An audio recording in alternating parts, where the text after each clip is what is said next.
All right, what's going on, guys? Welcome back to the channel and welcome back to another video. Captain Cody Davis hanging out with you guys again for another one. I appreciate you guys clicking on. You can see I've got a little seat here next to me because my oldest son, Lakin, wanted to be in the video and wanted to help me do this for you guys. And he was hanging out with me when we originally tried to do the video about 5 minutes ago. And he made it about a minute and a half in before he decided to get up and just start making funny noises and going through my desk, and it was very hard for me to complete the video. So we just decided to restart, and he grabbed his milk and went on to bed. Do what? See over there real quick. Oh, are you going to do the show? Yeah. Okay. Take it away. Say hello, everybody. And then just that inside of here. And All right. You going to wave to him? Wave to everybody. Say hello, everybody. 1, 2, 3, go. Curious to see what's going to happen tomorrow. The big weather change, the wind change and things is really going to come on the final day, it seems. Tomorrow, the conditions look 4.5 pounds, which is pretty ridiculous. What is that? Is that a big easy tail? I don't know what that is. He's just finding stuff in my desk. In there. You need to go to bed. You are tired. And 50. All right, so you guys can see we're kind of in like my little office here. This was originally like our playroom for the kids. And we had like a game room with our fish mounts and a pool table and things. And now that we have 2 and we have enough toys, I don't even know how he ended up with the toy collection we have. We decided to flip-flop, turn this back into the office like it originally was before kids, and the giant room, they win the battle. They're just getting the big game room as their playroom. But I like this. It's a little bit smaller, hung some fish mounts in here. We just put some new paint on the walls. Still working on it, but this was a place where I can come close the doors, take care of paperwork, take care of emails, respond back to people and things, do some booking, and hide away from the kids. And I made it one video in here before he intruded in, and then he's already destroyed my desk and everything. I've got little bowls he was just eating animal crackers in, so that didn't work very well. But either way, appreciate you guys clicking on, and just wanted to touch base with you guys and give you a Toyota Series update because I don't know. I don't know if I'm going back on my prediction or not. I predicted 66 pounds was going to win this tournament, and it very well still could. But they absolutely smashed them out here today. I mean, a lot better than I thought they were going to do. So just to run through some quick stats for you guys, 32.02 is in the lead, 32 pounds, 2 ounces. And second is 32.1, all right? So they're basically tied. And then third is 28.15, so just about 29 pounds. That's held by Bobby Bakewell. He's not a Lake Okeechobee local, but he is a Florida local, a Florida hammer, done very, very well. He's done well here in the past as well. 10th place, top 10 is 24.5 pounds, which is pretty crazy.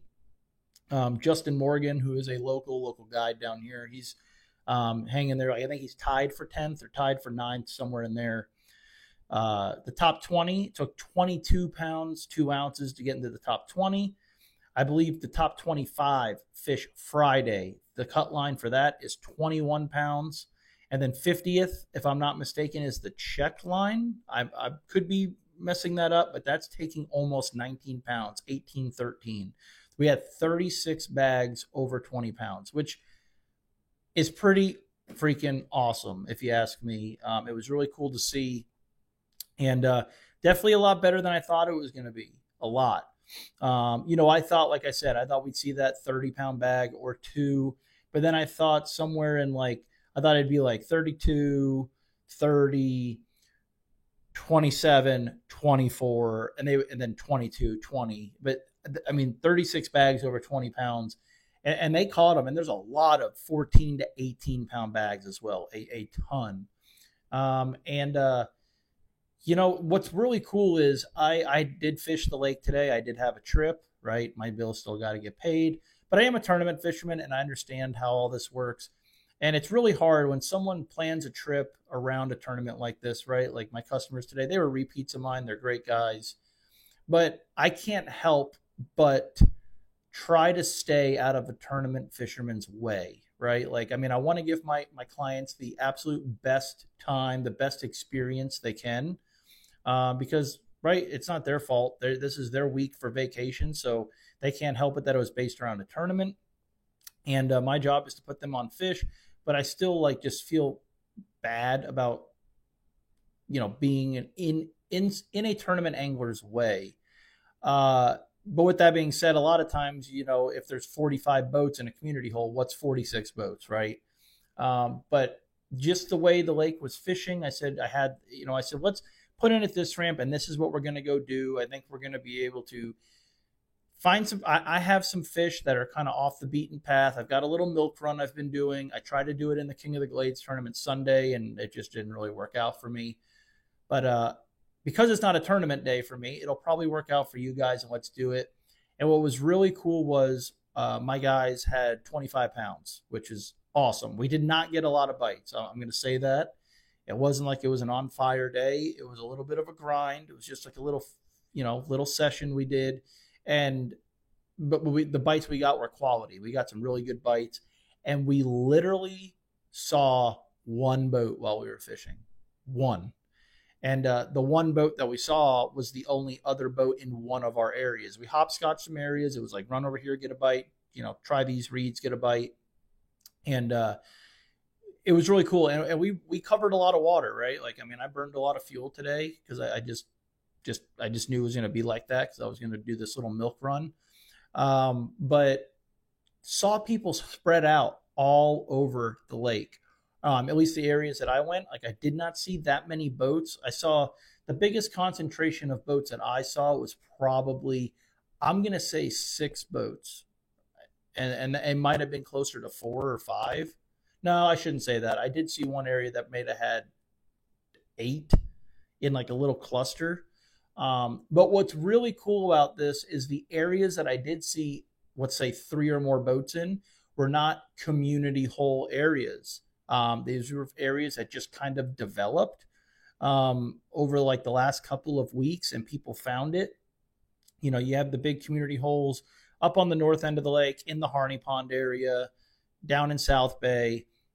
This was not any of those. It wasn't any of them. It was just these little off the beaten path deals that some people figured out. And but people were not fishing right on top of each other in giant numbers that I saw. I'm sure there were in some of those 3 areas I just named, but from what I saw today, I didn't see that. And we were able to pull into all of the spots that I wanted to stop in and fish and not be in anyone's way, not even be able to communicate or talk to another boat.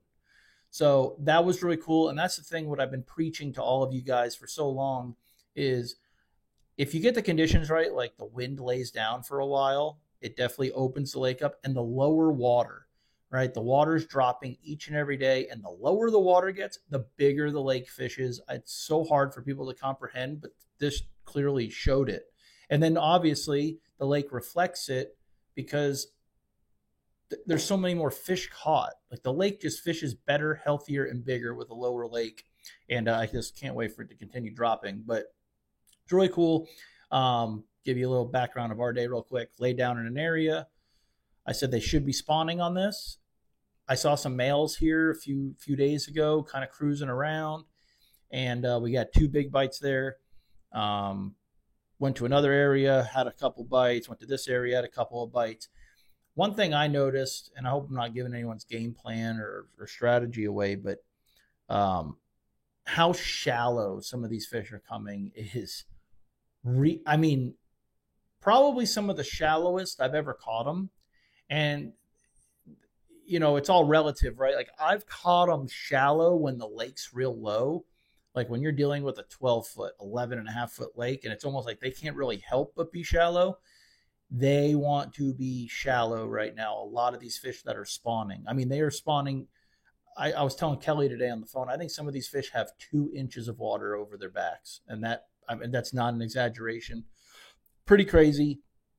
But either way, it was really cool to see that, see people spread out and people catching really big fish.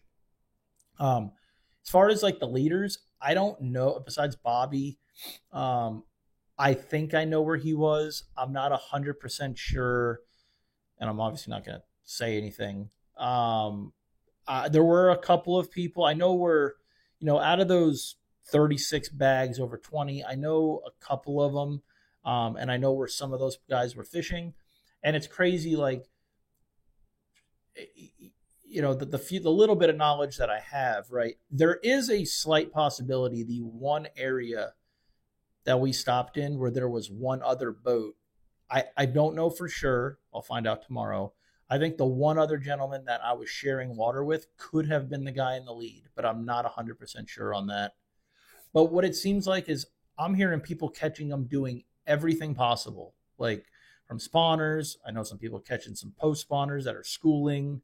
There's just a lot of people working in a lot of different techniques, and it's really cool to see. It's just good to see the lake fishing that healthy and that big. Now, tomorrow, here's the deal how I look at it. I think out of those, let's just say 36 over 20. Let's just say, no, let's go with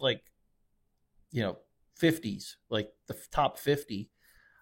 I'm going to say maybe half of them won't be able to duplicate what they had. That's just typically the way it works. But there are some people that I talk to that I'm friends with that think they're actually going to improve their day by a long shot. The other cool thing is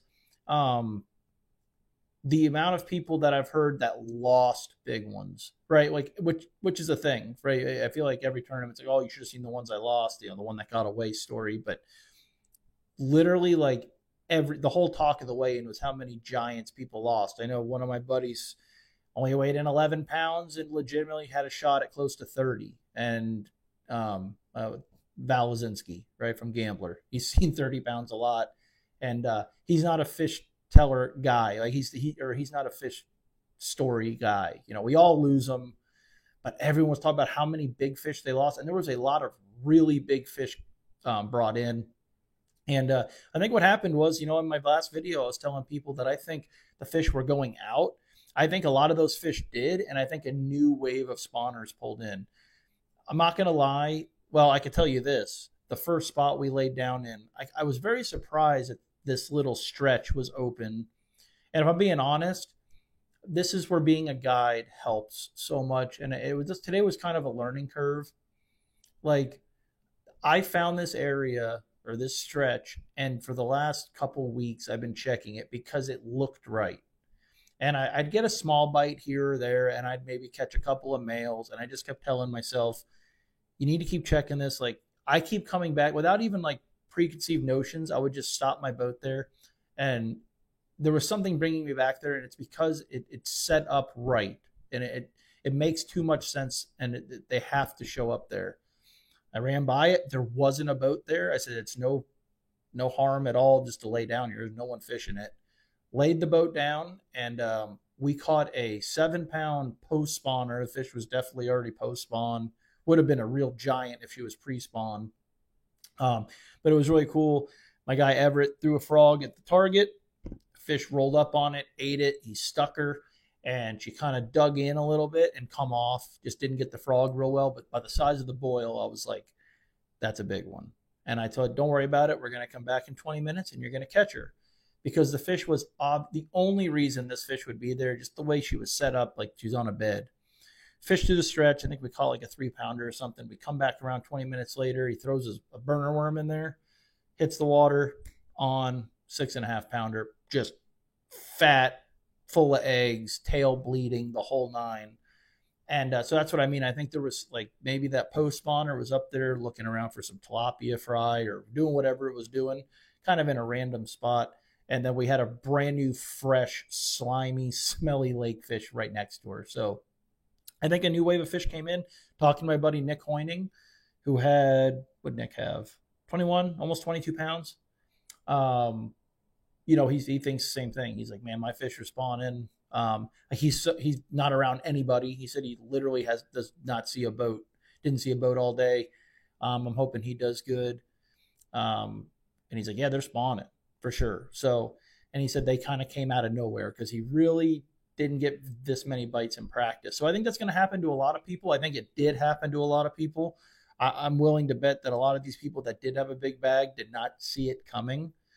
But I'm very curious to see how much the weights drop. The weather, in my opinion, it's kind of going to improve tomorrow. I think you're going to see some guys that did very well today kind of fall off a little bit tomorrow. And then there's going to be some guys that did absolutely awful that smash a big bag. But it was cool to see. There were people fishing all over the lake. I don't want to just keep repeating myself, but I really don't know. I'm very curious to see. Maybe it will be a 90-pound tournament. It very well could be. It's crazy that this lake can sustain this. Like, I think I told you guys in the last one, listen, I'm a tournament addict. I love it. But these big major tournaments on this lake, our lake really gets hit hard. I mean, 200 something boat college event. We had the BFL, we had the ABA, one man or whatever it was. Now we've got this, and lakes. These fish are getting beat up, but I didn't hear anything about dead fish. All the big 7 to 9 pounders I got brought in today, they all looked healthy. And Major League Fishing, this Toyota Series, they do a really good job at getting those fish. They have the release trailers and stuff. They take good care of them. They don't overpack them, and then they just run them right over the dike and drop them right back in right back in the lake where they came from. So I don't think we lost a lot of fish, and it wasn't very rough. So I don't think people were really beating their fish up. So awesome to see. I'm very curious to see. Maybe I'll do another one of these tomorrow, but I'm going to be out there tomorrow. I got a trip Saturday as well. Really got trips the next, I don't know, for the foreseeable future. I believe February is all booked up. March, I think, is totally booked up. I think I might have a few days in April, and May is still pretty wide open, guys. May, all the big tournaments are done. The bluegill are spawning. These big things on the wall behind me kind of move up, and you can come out here and catch some real big ones. So let me know if you want to book a trip. These stats are pretty awesome. We talk people complain a lot about this lake, but she's a real special place. 32 pounds leading, and literally just under 19, 18 pounds, 13 ounces to be in 50th place is pretty crazy. So I love this lake, and it's really cool that it's showing out. But I don't know. We'll see. Someone's going to be a champion. I appreciate you guys watching. I'll try to keep you guys updated possibly tomorrow. And until next time, I will see you guys on the next one. Tight lines, guys, and definitely be safe out there.